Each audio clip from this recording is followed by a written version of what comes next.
You are listening to the White Wall Sessions Radio.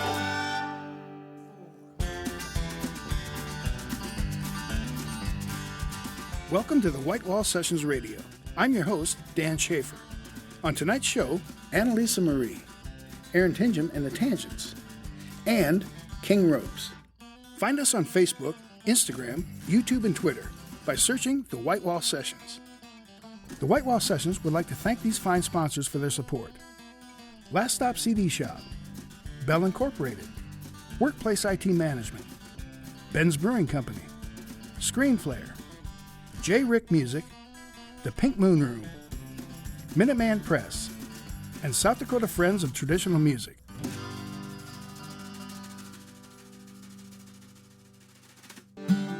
Analisa Marie grew up in the small town of Bagley, Minnesota. Influenced by 90s female country singer-songwriters, she taught herself to play guitar and started writing songs herself. When she finally got the courage to perform live, she didn't look back.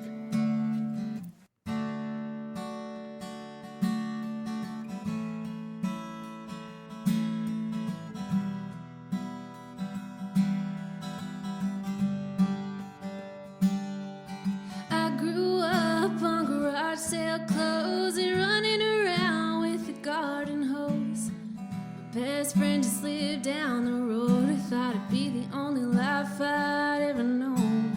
Lately life has been so fast-paced and feeling like I'll never win the race. Take me back to those good old days, what the could wipe a smile off of my face.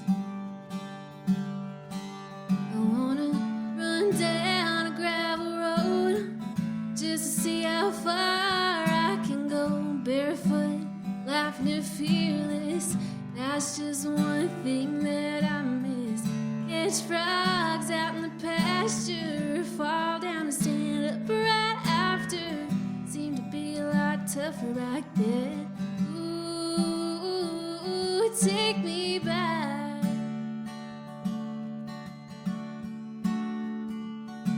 I used to spend all day out in the sandbox fighting with my brothers. Never once thought I'd ever be moving away. Guess we all grow up someday. I wanna run down a gravel road just to see how far I can go. Barefoot, laughing and fearless, that's just one thing that I miss. Catch frogs out in the pasture, fall down and stand up right after. Seemed to be a lot tougher back then. Ooh, take me back.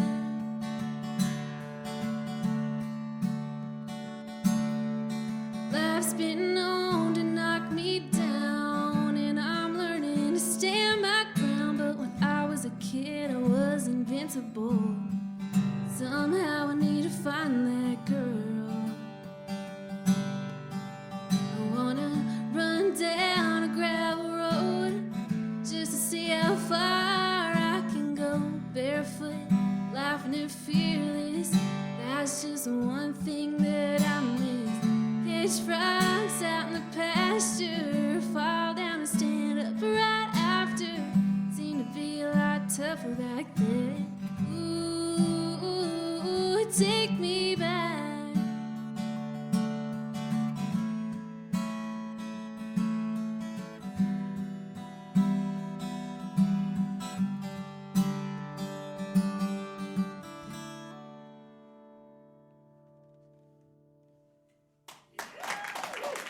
Thank you.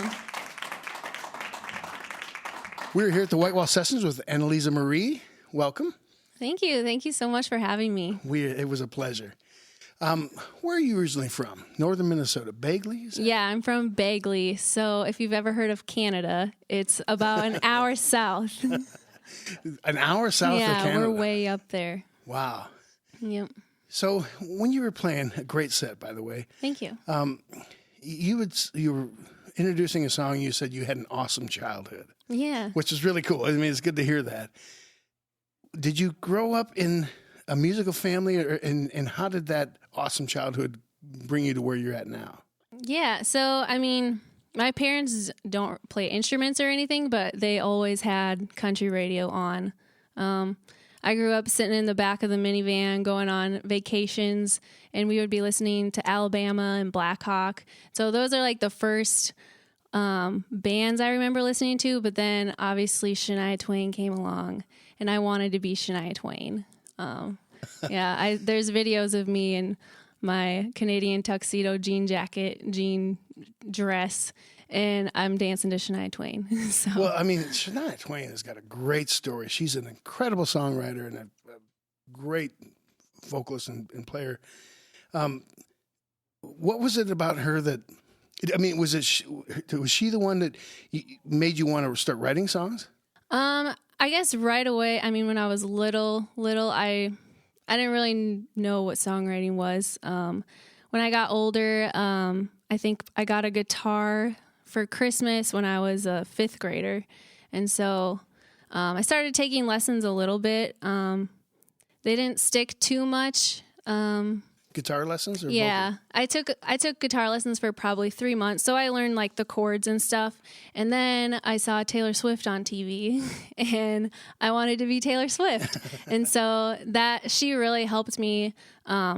Like those were the songs that I was learning. Like I didn't really want to learn what they were teaching me in guitar lessons. So I just learned enough chords so that I could play her songs and sing her songs. And so I pretty much finished teaching myself how to play guitar with like YouTube.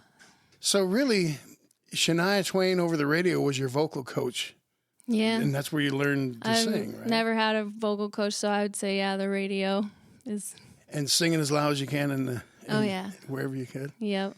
And when did you realize? Was it that day that you played with for your family that, wow, maybe I can sing, or how did that happen? Yeah, that definitely gave me confidence. And then in high school, I think it was sophomore year of high school, so I was 15 or 16. They were having a talent show, and so I decided to try out because you had to try out. You couldn't just show up, and because you never know what kids will do, you know. Right. So I decided to try out, and one of my English teacher was the judge, I guess. And so it was it was an empty auditorium, and I sang a Taylor Swift song, and he told me it was really good and that I should do it. And so that kind of got me started. So I won my high school talent show. Nice. So that kind of kept the momentum going, I guess. So which was the hardest, singing for your family, singing for the town, or your peers in high school? I just was telling these guys here, it's so much harder singing when it's a small group. So I think it was harder singing for my family. Yeah? Yeah. Because when you were at the talent show, did you see faces, or did you just focus on yourself? I mean, you see faces a little bit. I actually like looking at people when I'm performing, but when it's a small group like this, excuse me, when it's a small group, I don't like looking at people's faces. When did you start actually writing songs front to back, and like that's my? I was probably 12 or 13. I think my first song was probably about a horse. I was really into horses. So I don't know. My first actual song that I sang in front of people that was my own, I was probably 16. Yeah. I notice your songs tend to be about experiences that it appears that you have. Mm-hmm. Are they all personal? I mean, you've read a few about other fictional people, but yeah. I guess they're mostly. I like to say when I'm writing a song, like I want to capture a moment in time because I want to remember it. So that's kind of where my inspiration comes from. A lot of my songs are nostalgic, just because I like holding on to those memories, you know, and yeah, other people inspire me to write songs too. Like I like sharing other people's stories too. Sure. Well, music is an emotional thing. Songwriting is an emotional thing. So naturally you tend to write about things that are emotional to you. And one of those songs, I got to say, you took your grandmother's. Tell us a story about the grandmother. Yeah, so my grandma had met my grandpa on a bus, and that's kind of how they started dating, I guess, back in the 50s. And so they lived apart, and he was in the military, and so she would write letters to him all the time. And so after she passed away a couple years ago, I read her letters, and I took mostly word for word exactly what she said, and it's really special to my family. And so, like, even if, I mean, people probably can't really relate to that song, but my family can, and so that's what I really like. I like to see the reactions from them. What is it like to write a song in your grandmother's words? I mean, that's got to be pretty. It could be. I mean, it's obviously really special and important, but it could be challenging too. I really didn't change that many words. She must have had a way with just writing letters, and I wish she could hear it. I think she'd be really proud.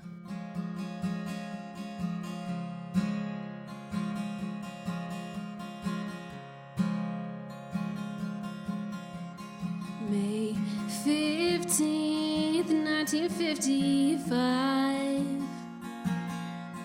Back when writing letters was enough to get by. And she said, here I am, home again, sitting by the radio, writing to you. Hi, my darling, how are you doing? I made it up here okay. Walked up to my apartment from the bus stop. Now it's getting late, and I still gotta put my hair up. So maybe I better say goodnight. Certainly hated to have to leave tonight. Oh, it was so hard. And then you looked so mournful, standing by my bus. I love you so very much. With all my love, Anna.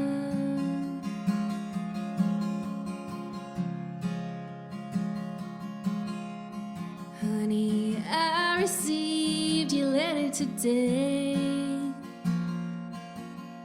about postponing our wedding to fall. Tell you right now I don't agree at all, 'cause with the way I feel about you now, it's not good to wait around. And hi, my darling, how are you doing? I made it up here okay. Walked up to my apartment from the bus stop. Now it's getting late, and I still gotta put my hair up. So maybe I better say goodnight. Certainly hated to have to leave tonight. Oh, it was so hard. And then you looked so mournful, standing by my bus. I love you so very much. With all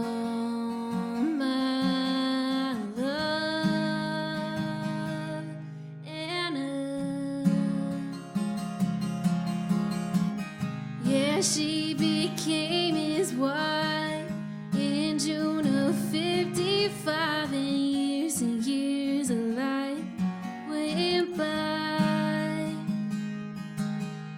And when they met in heaven once again, she said, hi, my darling, how are you doing? I made it up here okay. Certainly hated to have to leave tonight. Oh, it was so hard. But I missed you so very much. With all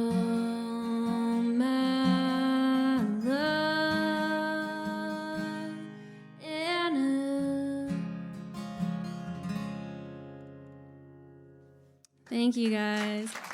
Coming up after the break, Aaron Tinjum and the Tangents. Thank you.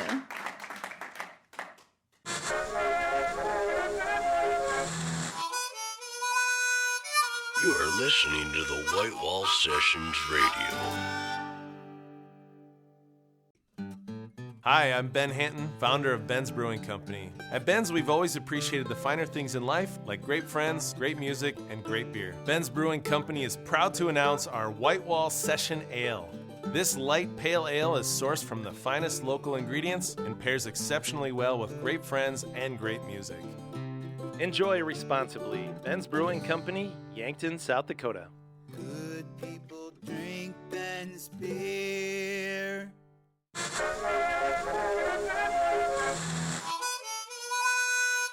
You are listening to the White Wall Sessions Radio. St. Paul-based Aaron Tinjum and the Tangents stopped by the studio on their tour out west. Having lived in various parts of the country, Aaron developed a unique melodic style of songwriting. Got any lead or distortion modes? Or? Yeah. Aaron Tinjum and the Tangents are Aaron Tinjum, guitar, harmonica, and vocals, Paul Tinjum, electric guitar, Courtney Buck, violin and vocals, and Chris Bartle, bass. All right, that sounds good.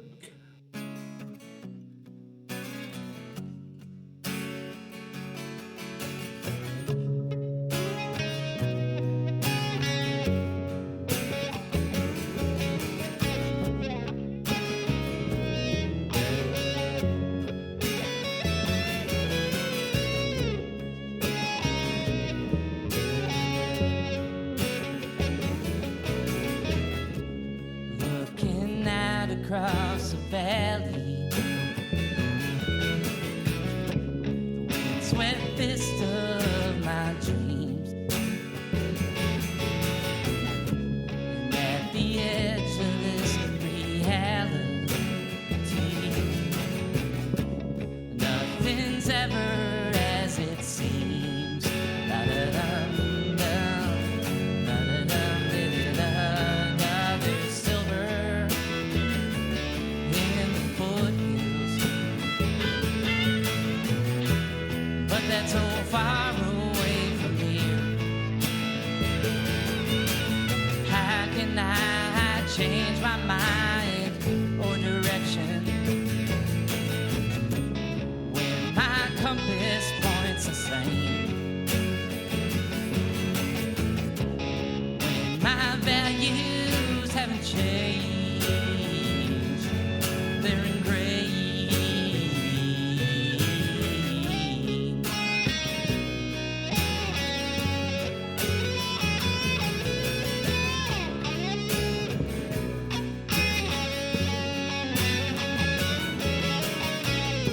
There's nothing I can do to change that.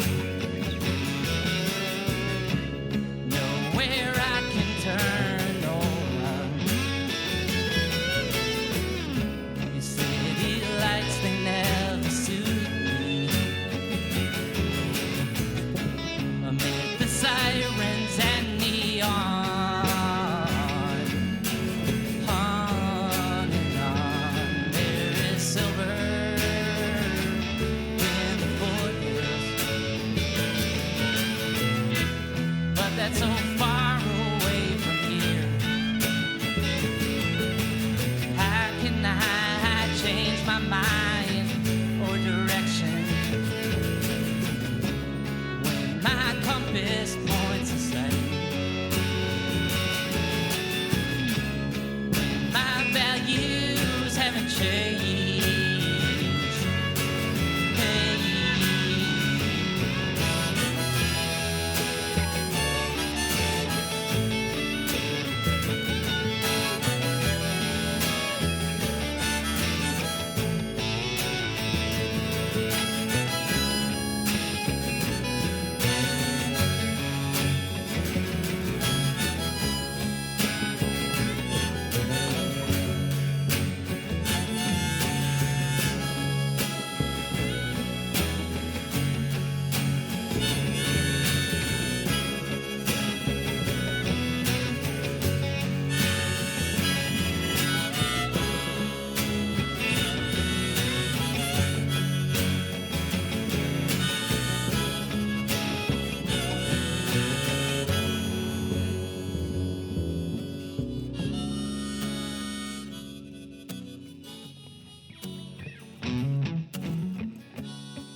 We're here at the White Wall Sessions with Aaron Tinjum and the Tangents. Welcome, everybody.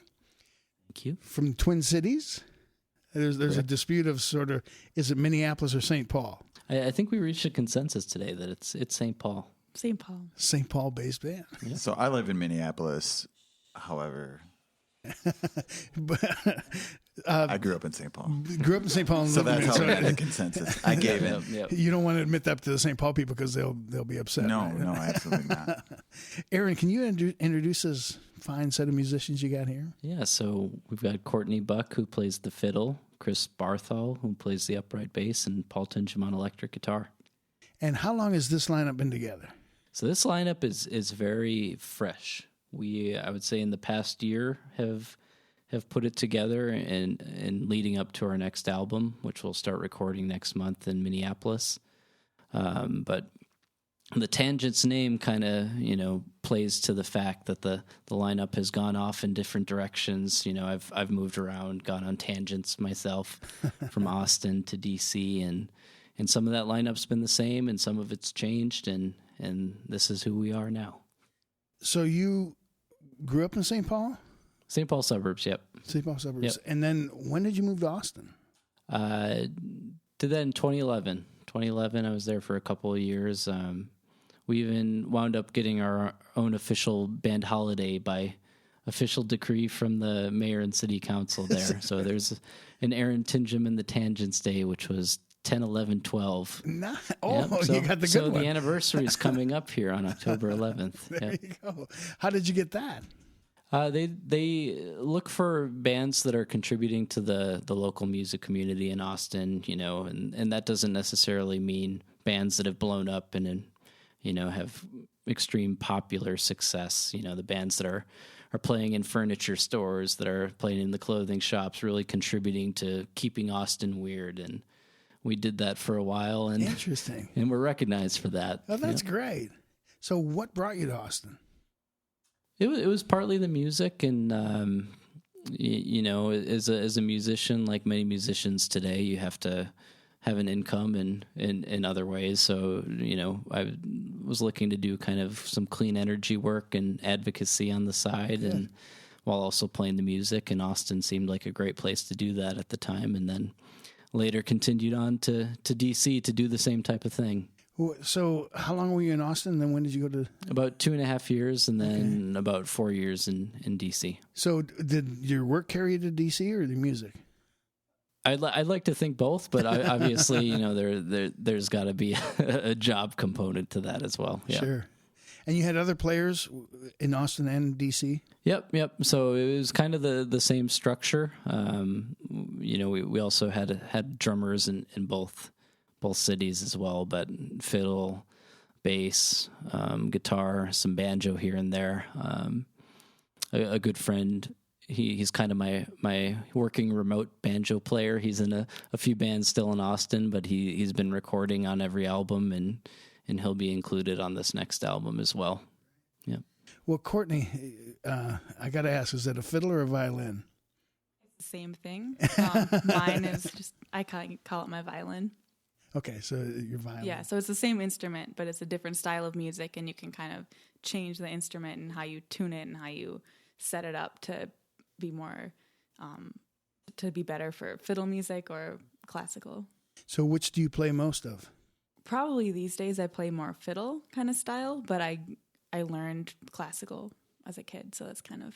Well, that's a good blend when you know the classical elements, and then you can just kind of... No, for sure. I think I'm kind of I'm too much of a classical musician to say I'm a good fiddle player, and I'm too much of a fiddle player to be a really good classical musician. So see, that's I'm perfect. all right with it. You're a perfect blend. That's all right. And then you got this killer bass player over here, Chris. And great stuff. I mean, how long have you been playing? Upright bass? Yeah. I kind of dove into it heavily about 3.5 years ago. I played electric bass for about 10 years. Before that, electric guitar. Realized I wasn't really a melody type person. I don't know. I just started playing bass, and I just like this sinking into the pocket. And then I I don't know, the upright bass, like I feel like it's like an instrument that I was like looking for my whole life, and I fell in love with it 3 years ago. And I know that's the instrument I'm going to play the rest of my life. So- I am not going to switch to anything else. Paul, Yes, sir. great tone. Great thank you. tone. Have you been playing a long time? 'Cause I think I started playing guitar about 14 or 15. I grew up north of here in Moorhead, Minnesota. oh yeah, We okay, had a classic rock band in high school. yeah. And then I played in college at Moorhead State in another band. And when did you and Aaron start playing together? Well, he picked up guitar in high school, but we didn't really jam out at home much until... Yeah, I would say I taught myself guitar during college years, and so I think whenever I'd come back and when I got serious about gigging, then when I played in Minnesota, he would play with me, but it wasn't until I recently moved back to Minnesota in the past couple years that I think we've started playing more. So when you grew up, there was a guitar in the house and amps and all. Yeah, that. I wasn't playing it. He was. I didn't push it on him. Yeah. Well, some great tone. How is it playing with your dad in the band? How was it, Dad? It's a lot of fun. Yeah, it is fun. I think any way you can kind of bridge the generational talents, I think in many ways the generation before the millennial generation is very talented, and there's a lot to learn and a lot that can be mixed together stylistically and musically today. And so I think any opportunity to do that, any job really, that you can form those bonds, I think is important. Yeah, and I think a lot of what I've picked up is just subconsciously from him. I wasn't growing up thinking, oh, I want to go be a musician. It's just kind of something that has developed, and he's been a good reference and an example that way.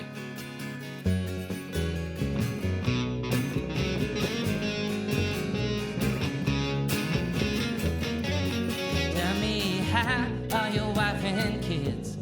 Or thought you had some, but swore you did. It's getting pretty late in the game. Don't you think it's high time to make a change? Man, if I wanted your unsolicited advice, if I want to do things and pay for them twice, if I need a dark take on my life, I'll come to you.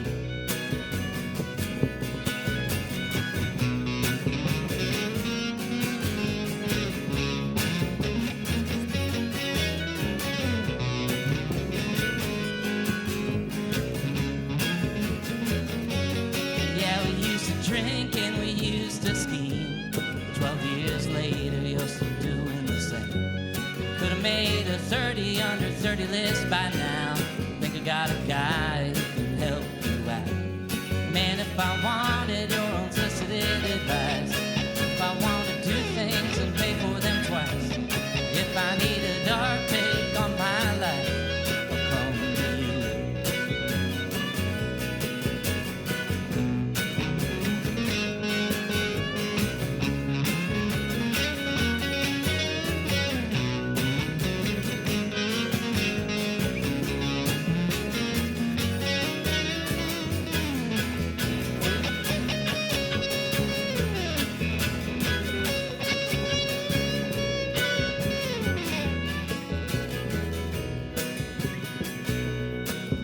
You're the jack of all trades and the master of none. No millennial critiques.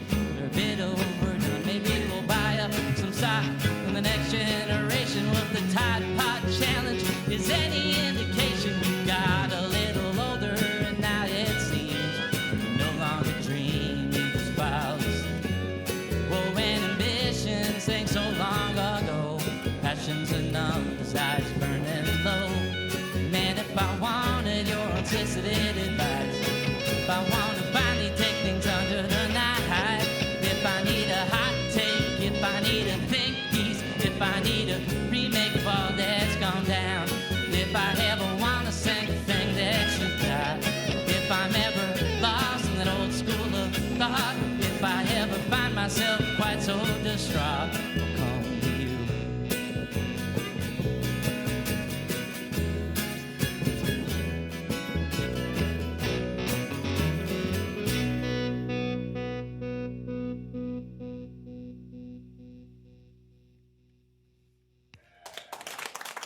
Coming up after the break, King Ropes.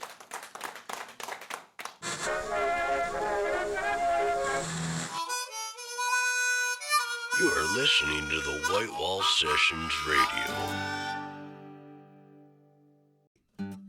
Hi, I'm Ben Hanton, founder of Ben's Brewing Company. At Ben's, we've always appreciated the finer things in life, like great friends, great music, and great beer. Ben's Brewing Company is proud to announce our White Wall Session Ale. This light pale ale is sourced from the finest local ingredients and pairs exceptionally well with great friends and great music. Enjoy responsibly. Ben's Brewing Company, Yankton, South Dakota. Good people drink Ben's beer.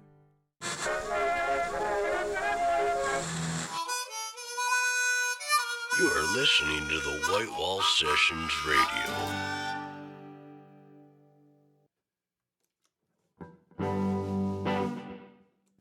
King Ropes came to us from Bozeman, Montana, and brought their roots rock music to an attentive studio audience.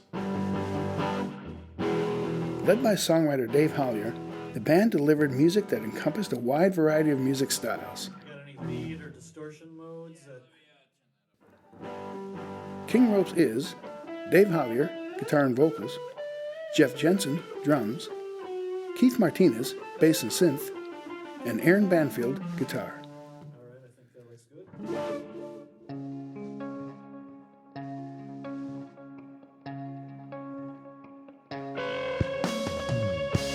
Oh, you don't like me. I don't like you too.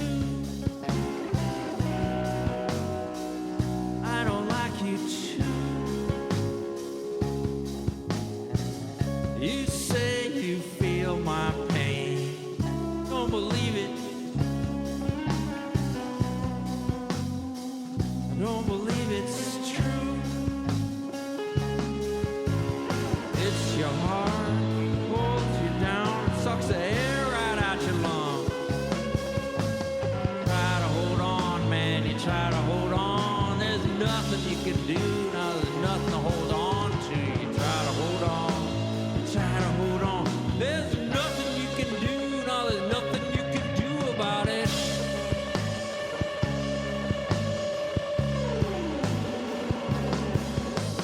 Third chance, find yourself a heart beats right and true, right and true. Third chances, you don't have to rub salt in your wound, in your wound.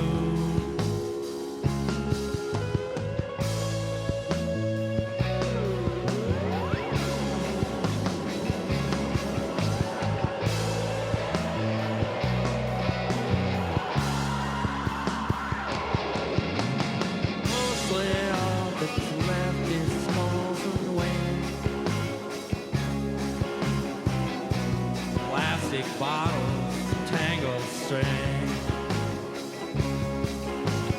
Mostly all that's left is skulls and wings. All the softer stuff gets eaten.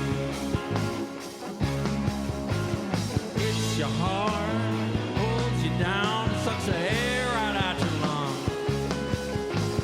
Try to hold on, man, you try to hold on. There's nothing you can do, no, there's nothing you can do about it. Try to hold on, try to hold on. There's nothing you can do, no, there's nothing you can do about it.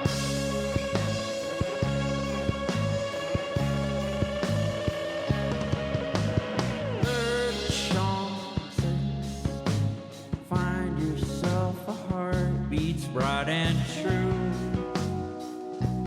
right and true.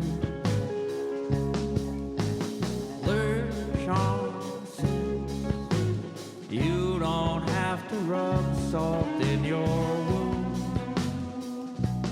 in your wound.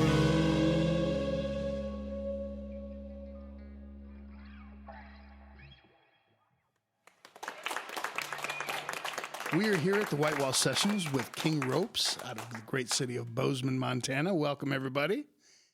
Good to Thanks. Dave Great to be Hollier- here. Great. Can I get you to introduce this band? Sure. This is Keith Martinez and Jeff Jensen, Aaron Banfield, A-Ron, affectionately known as Double A-Ron. A-Ron. A-Ron. I'm Dave Hollier. All right.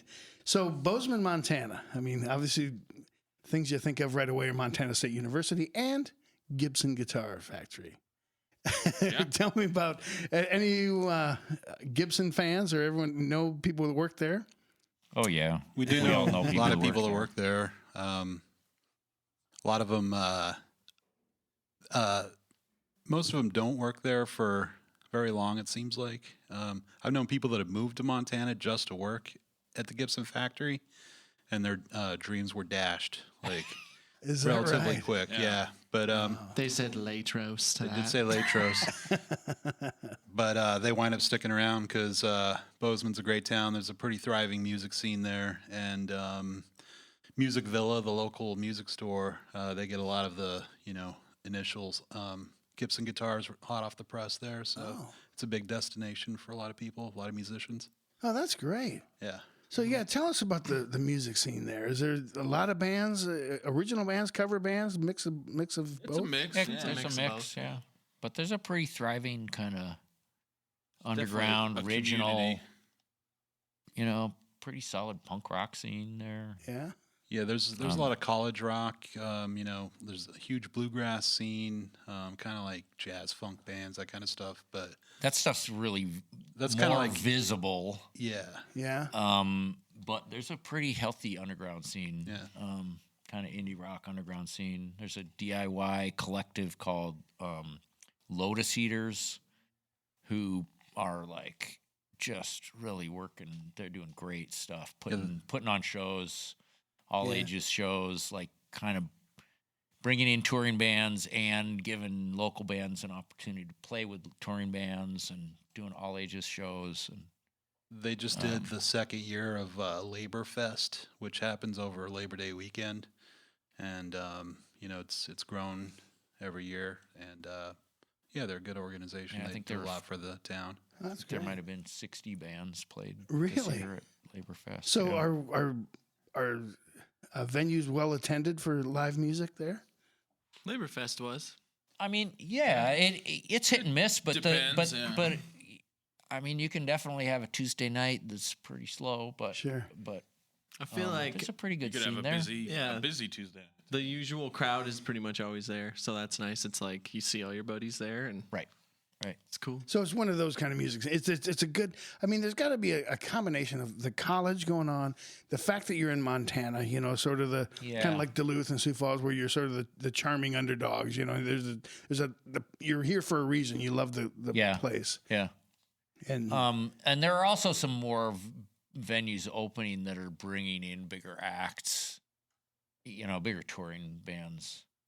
And that kind of, there's a lot of debate about it, but we all at least pretty much agree that that's kind of pumping some energy into the local scene and good.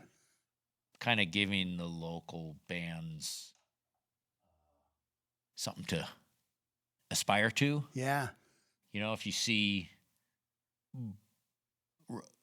really top-notch bands, if you open for them, you're like, oh, we better up our game. Yeah. And if you're just the big fish in a small pond, you don't really, there's less fire under your ass to get better. Sure.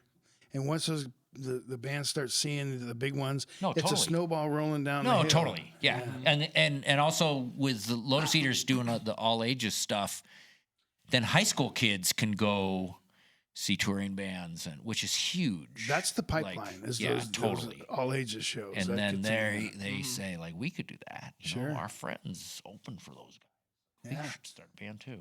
So. You all from Montana? Bozeman? No. I grew up in Wyoming, so relatively close. Yeah. But the three of us did. And there's a little bit of a revolving cast in this band. There's maybe 6 guys who you might see on any given day. if you go to see King Ropes, who live various places. Yeah. There's all a Montana connection. So how long has this lineup been together? About 6 months. About I'm the newest member of this lineup. Yeah. That's Keith, yeah. Well, I gotta say, you all brought in some really cool gear. I mean, we had some great amps coming in here, great guitars. Is that just stuff have you been music fans all your life and you collected that stuff, or did you go for a certain tone when you got it? I think we just kind of realized what combos worked with what guitars. It's not very scientific, I don't think. I think we kind of like try stuff out and like, oh, this and that sound really good together. Yeah. Stuff you had laying around, said, well, you should try this one. Well, you're right. Yeah, that and sort of like, I don't know, like let's try something else and look for something else. And yeah, it's kind of hit and miss, and then paying attention and not feeling like, well, this is the guitar I have and this is the amp I have, so stuck with that. Just trying like being flexible combinations and willing to try different definitely configurations. I think that's sort of a theme in the band is like not having sort of a vision, but not being wedded to some preconceived notion about how we're going to do things or what we're going to sound like or who does what. You know, you saw us switching up instruments.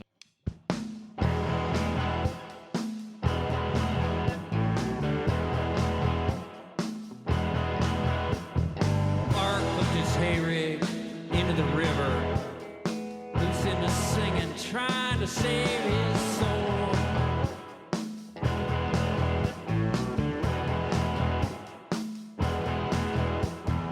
I did some time there in the devil's half acre, loose into singing, trying to save my soul.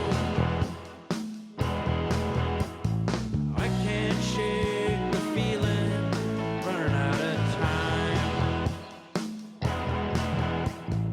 I can't shake the feeling, running out of time.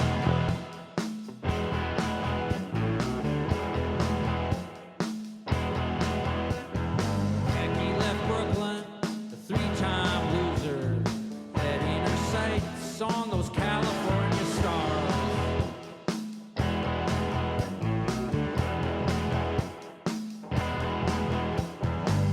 Got hung up here in the Bitterroot Valley, gave not one more thought to those California stars.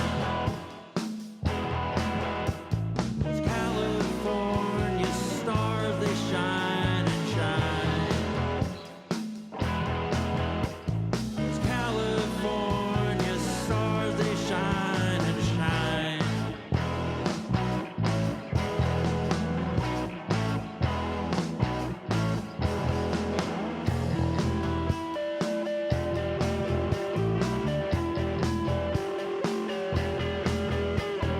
Becky's still standing here in wild-eyed wonder. The land, the water, the wide open skies. All the wrong turns, it finally brought her here to Clark, left in Park, on Pipe Organ Ridge. Now I can't shake the feeling, running out of time. I can't shake the feeling, running out of time.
That's all we got. I mean, it's not really all we got, but.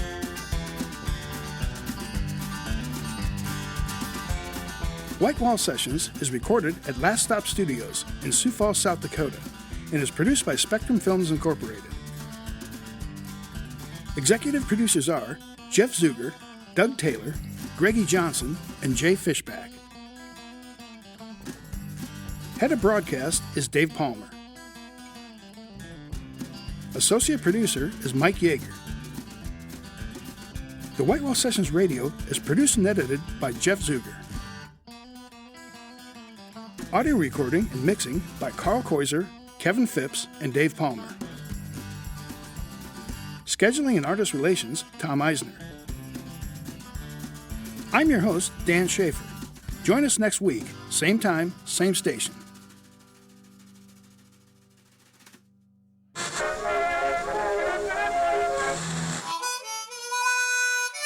You are listening to the White Wall Sessions Radio.